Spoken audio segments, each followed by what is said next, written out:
Welcome to a deep dive into faith under fire. We've got this incredible primary source, the Diary of Father Gleeson.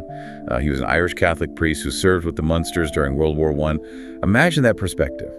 A man of God ministering to soldiers right in the middle of that chaos. Yeah, it's an invaluable glimpse into the Catholic experience during wartime, especially for those familiar with the Munsters, a regiment known for their very strong Irish Catholic identity.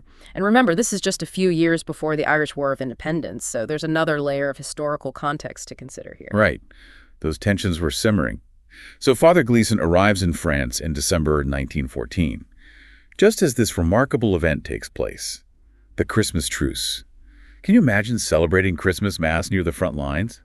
With bullets whizzing overhead. His diary describes just that, British and German soldiers just laying down their arms, singing carols together, a moment of peace orchestrated by the men themselves, not the top brass. What do you think that says about the human spirit, even in war? A longing for something transcendent, maybe. A recognition of shared humanity that goes beyond national or political divides. It certainly puts a different spin on the peace on earth message, hearing it in the trenches. Absolutely. And it highlights the role Father Gleeson was stepping into, trying to nurture that very spirit amidst the brutality. He was billeted with a French doctor, Dr. Magnez, and his family in Bouvry, a haven of sorts. But even there, he felt compelled to preach against the dangers of alcohol, both in French and English. He was deeply concerned about the soldiers' well-being, even warning against excessive drinking when it was so readily available. Imagine being a young man facing death daily. Wouldn't a stiff drink be tempting? Of course. But for Father Gleeson, it was about more than just physical well-being. He saw intemperance as a spiritual danger, eroding the very values he was trying to uphold. It raises an interesting question about the role of discipline and moral conduct, even in wartime. Do you think that's something unique to a priest's perspective? Or would any leader at that time feel the same? That's a good question. He seemed genuinely worried about his men's souls, not just their safety. He even mentions wishing all distilleries were destroyed, which is pretty strong language coming from a man of God. He doesn't mince words. But that's also what makes his diary so fascinating. You get this raw, unfiltered view of his thoughts and struggles. He admires the Magnez family's strong Catholic faith, seeing it as a beacon in a France increasingly hostile to religion. And that hostility was something he observed firsthand, noting how the French government controlled education and limited the church's influence. It's almost a microcosm of the larger conflict between secularism and faith that was playing out across Europe at the time. Exactly. And it makes his interactions with the soldiers all the more significant. He found himself ministering to men facing not only physical death, but also a kind of spiritual death, at least as he saw it, in the increasingly secular world. It's no wonder he clung so tightly to the traditions and rituals of his faith. Speaking of those rituals, he constantly talks about celebrating Mass in makeshift chapels, often under heavy shelling. Can you picture that? Kneeling for communion with the sound of artillery fire in the background. It's a stark image. And it underscores the importance of the sacraments to these men. For them, Mass wasn't just a Sunday obligation. It was a lifeline, a connection to something larger than themselves, something that offered solace amidst the chaos. And that chaos comes into sharp focus as we move into 1915, and the diary starts to paint a visceral picture of life in the trenches, the mud, the cold, the constant threat of death. He tells these little stories about Leahy, his altar boy, and O'Brien, the cook who could seemingly whip up a meal out of thin air. These anecdotes are so powerful because they humanize the experience. These weren't just faceless soldiers. They were individuals with their own stories, their own quirks, their own faith. What's striking is how Father Gleeson uses these stories to illustrate larger points about faith and resilience. He does seem to find lessons in everything, doesn't he? Like a true preacher, always looking for the deeper meaning.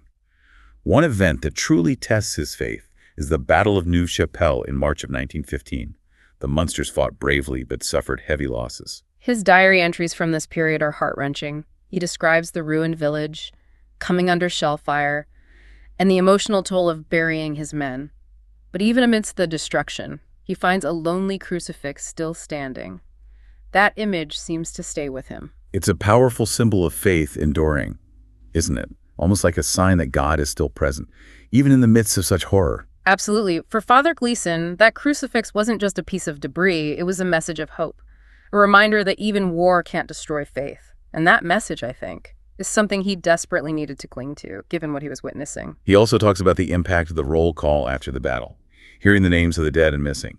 Imagine the weight of that, knowing so many of those men looked to him for spiritual guidance. It's almost like he felt responsible for their souls, not just in life but also in death. And you can see that sense of responsibility in the way he describes the burials, the care he took to ensure they received proper rites. He saw it as his duty to shepherd them, even into the next life. So we have this priest, deeply devout, struggling to reconcile his faith with the brutality of war. What do you think listeners today, especially those who are devout Catholics themselves, can take away from his experience?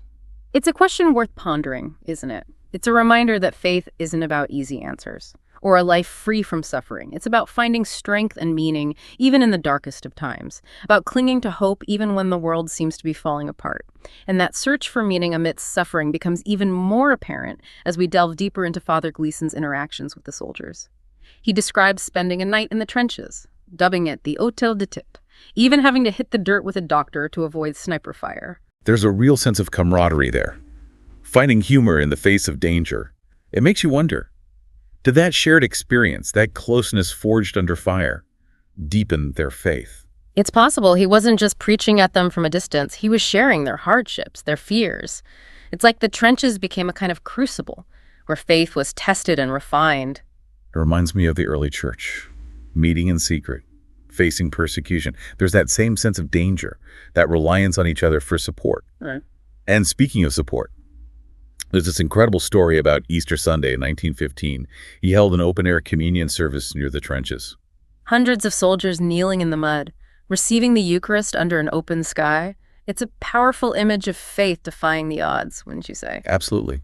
Talk about bringing the church to the people. It makes you think about the meaning of that ritual, the significance of the Eucharist in a place where life and death hung in the balance. And it speaks to Father Gleeson's dedication to his role. He wasn't content to just stay in a safe haven. He brought the sacraments to the front lines, risking his own life to minister to his men. He was deeply committed to providing them with spiritual sustenance. And then there's the story of Private O'Leary, the one where a bullet ignited the ammunition in his bandolier. But miraculously, none of the bullets exploded. A truly remarkable account. O'Leary attributed his survival to his rosary beads. What do you think? Mere coincidence or divine intervention? That's a question every believer grapples with, isn't it? Where do we draw the line between chance and the hand of God? It's interesting that Father Gleeson records this event in his diary without judgment, simply presenting it as a fact. It suggests that he too was wrestling with those same questions. Perhaps for him, faith wasn't about certainty, but about recognizing the possibility of the miraculous, even in the most ordinary of circumstances. He also talks about the importance of music, how the soldiers would gather to sing hymns, especially Hail Glorious St. Patrick. Do you think that was just about boosting morale, or was there something deeper going on? It was likely both. Music has this incredible power to unite people, to evoke shared emotions, to transcend differences. For these soldiers, singing those familiar hymns would have been a way of connecting to their faith, to their homeland, to each other. It was a source of comfort and strength in a world that felt increasingly chaotic and unpredictable. And it's a reminder that faith isn't just about individual belief, it's about community. Shared traditions, rituals that bind people together, especially for the Irish Catholics serving in a foreign land. Those hymns would have felt like a lifeline, a way of holding on to their identity amidst the chaos. Precisely. And it contrasts sharply with the anti-clericalism he observed in France. He talks about being barred from entering communal schools and lamenting the lack of religious education. You can sense his frustration, almost a sense of betrayal, at seeing a country that was once so deeply Catholic turning away from the church. It's almost like he saw it as a spiritual battleground, with the French government on one side and the church on the other. And he clearly felt that the church was losing ground. It makes you wonder, did his experiences in France, seeing that erosion of faith, impact his ministry to the soldiers? It's an intriguing question. Did it make him even more determined to safeguard their faith, seeing them as a last bastion of true belief in a world that seemed to be losing its way? It's difficult to say for certain, but it's a thread worth exploring further in his diary. As we move toward the middle of 1915, the diary entries become even more poignant as the fighting intensifies and the losses mount. The attack on May 9th, which became known as the Battle of Festubert, seems to be a turning point for him. He describes the lead-up to the battle, the preparations, the general communion service held before the men went into action. You can almost feel the weight of that moment, knowing that many of these men he was about to serve communion to would likely die within hours. It must have felt like a last supper of sorts, a final act of spiritual communion before facing the ultimate test of faith, and then the aftermath. The diary entries from this period are some of the most raw and emotional I've ever read. The sheer scale of the losses suffered by the Munsters, his harrowing experiences aiding the wounded and burying the dead. It's clear that he's deeply shaken by what he's witnessed.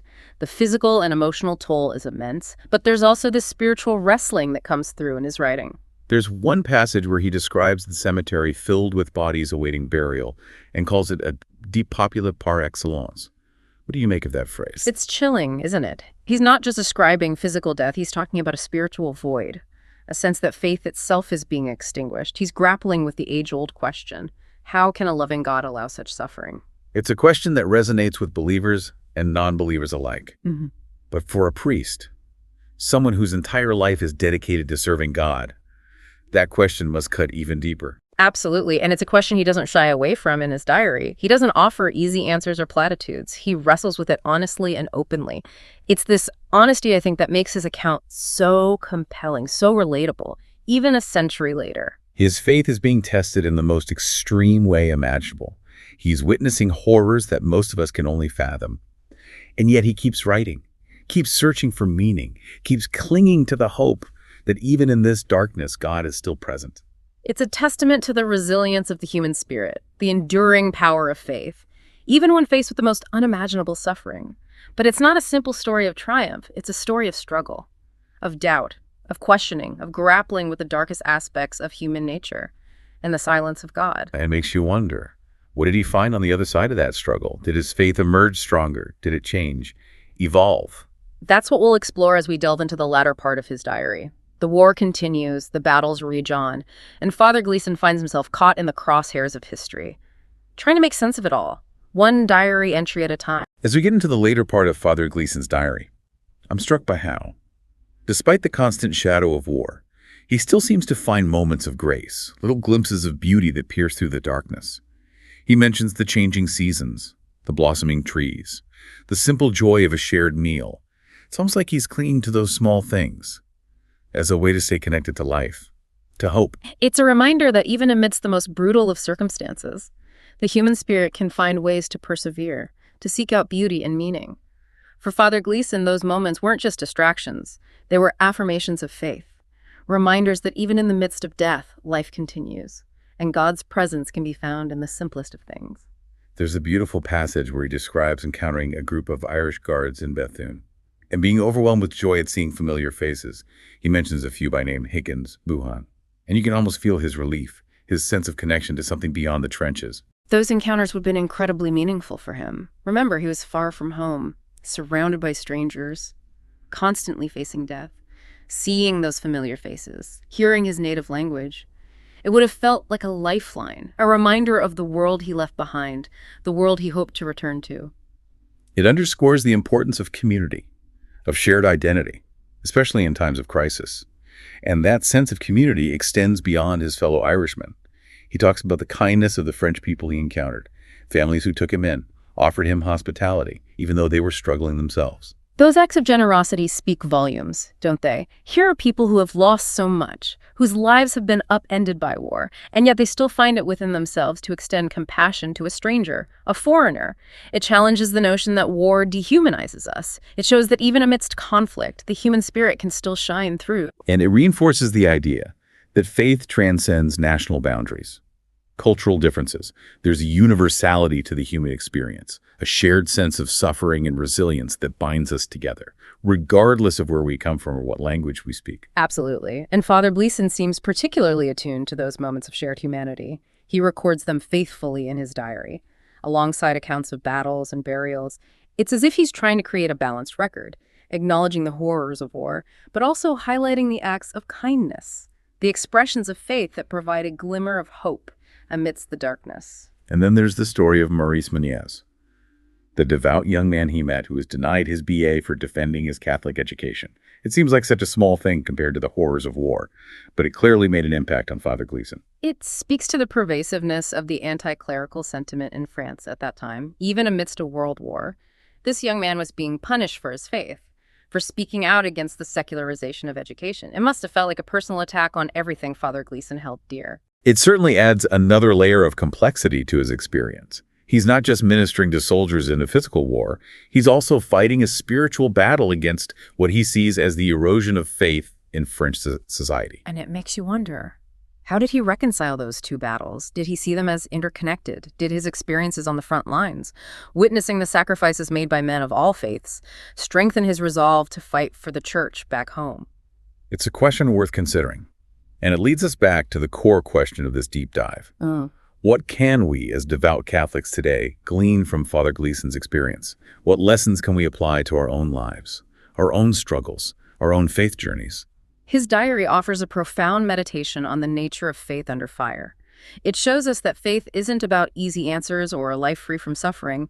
It's about finding strength and meaning in the midst of chaos, about clinging to hope even when the world seems to be falling apart. It's about recognizing the power of community, the importance of shared rituals, the universality of human suffering and resilience. And it's about wrestling with the big questions, the doubts, the fears, the anger that inevitably arise when we confront the darkness in ourselves and in the world. Father Gleeson didn't shy away from those questions. He grappled with them honestly and openly in his diary, offering no easy answers, but instead inviting us to join him in that struggle, that search for meaning. And in that invitation, I think, lies a powerful message for all of us, regardless of our faith or background. We are all, in a sense, living in the trenches, facing our own battles, our own trials.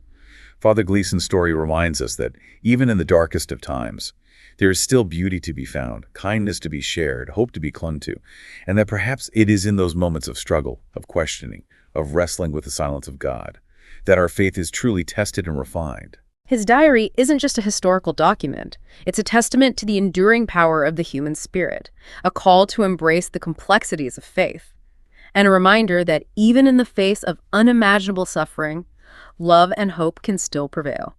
And so we come to the end of our deep dive into Father Gleeson's world. It's been a journey filled with profound insights, challenging questions, and moments of unexpected grace. If you're feeling inspired to delve deeper into his story, I encourage you to seek out his full diary. You won't regret it. It's a journey worth taking, one that will stay with you long after you've turned the final page.